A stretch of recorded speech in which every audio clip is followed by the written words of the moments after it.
Can social business models help, say, with the energy transition?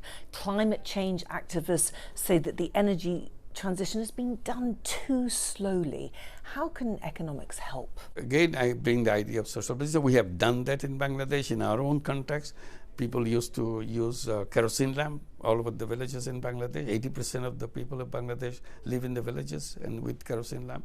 So we created a small company to bring solar energy in the villages. And we tell them, look, instead of kerosene, you can use solar energy. There's plenty of solar power in Bangladesh.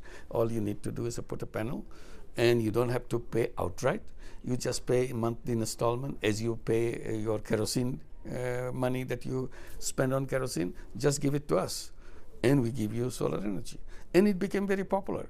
Today, there are more than 4 million homes with solar energy in Bangladesh. So we replaced fossil fuel with a very simple way, it's a social business way, to bring the solar energy. Suddenly people became aware of electricity is such an easy thing.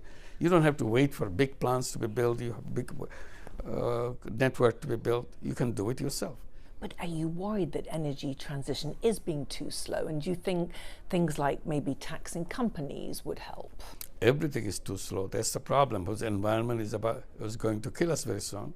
And we have been warning after warning, scientists after scientists, reports after reports, saying that if you don't shape up very quickly, urgently, immediately, our chances of survival is over.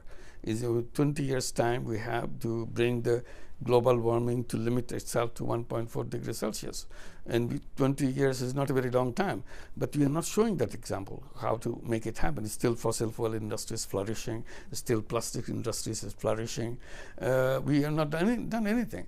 So first to bring it to zero quickly, and then completely speed of expansion zero, and then existence to zero. So we don't have to stay with fossil fuel at all. We can convert into renewable energy. It's possible, and all the scientists, all the designers are saying that it's possible. Simply certain actions have to be taken, but we are so slow in taking actions. Our house is burning. It's going to fall apart very soon. But we don't feel the urgency of that fire. We simply say, okay, we'll do it. It's not as urgent as you think. We can go. So time is running out. That's an issue.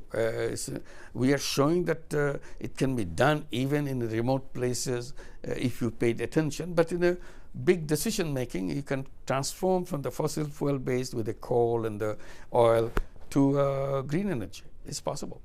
How important is sustainability in our world today, Professor? If it's not sustainable, we are done. So it is important. If we are not sustainable, where are we?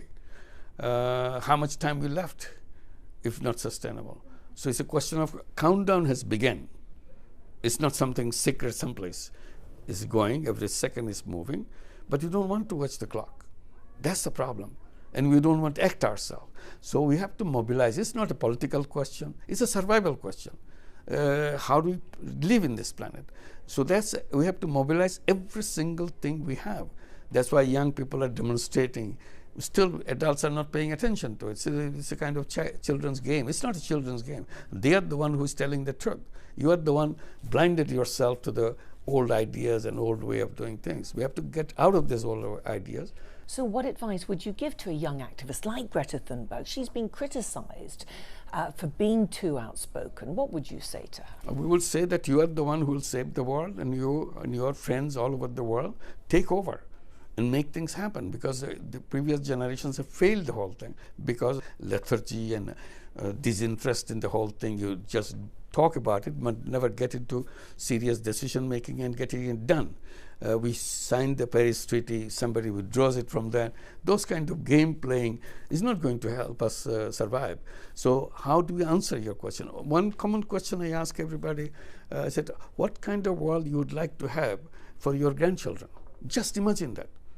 What will be the features of that world for your grandchildren, so that he or she lives happily, with peace, with friendship, and with happiness all around. Once you figure that out, what you want, I said, go and build it. Because this world that was moving is not in that direction. It's a completely counter direction. So it will destroy your grandchildren's life. He may not survive on this planet. So it's your chance to design that world and make sure that it happens, and then you feel that I have done my duty. Thank you for watching, and for more from CNBC International, just hit the subscribe button.